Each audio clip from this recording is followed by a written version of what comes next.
À 2 jours de la manifestation contre la réforme des retraites, Aurélien Pradié, député Les Républicains, est venu se prêter au jeu des questions-réponses sur le plateau de Dimanche en politique sur France 3.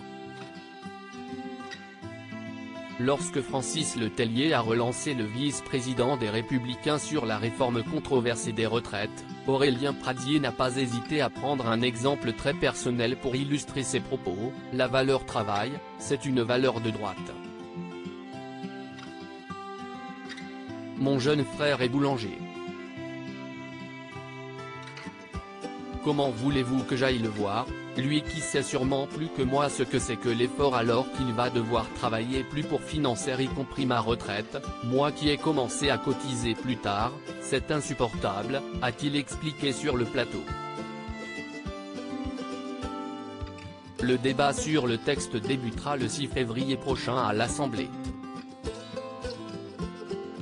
Alors que la première ministre, Elisabeth Borne a rappelé sur France Info que l'âge légal de départ à la retraite à 64 ans n'était plus négociable, les syndicats attendent les Français dans la rue le mardi 31 janvier.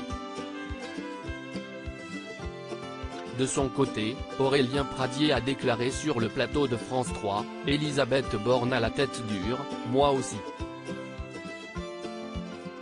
Sur ce sujet, je ne céderai pas. » Les voix des élus du parti seront-elles suffisantes pour que ce projet de loi puisse passer, car ce sont les Républicains qui ont la clé et qui donneront ou non la majorité à Emmanuel Macron sur ce projet de loi, selon le journaliste Francis Letellier.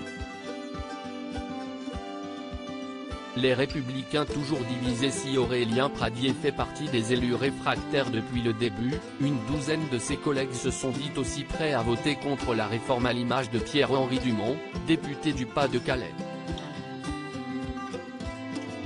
Pour emporter leur suffrage, la majorité devra accepter la condition stricte mise sur la table qui est de faire en sorte que ceux qui ont commencé à travailler tôt, ainsi que les femmes, ne soient pas pénalisés, a déclaré Aurélien Pradié dans l'émission Dimanche en politique.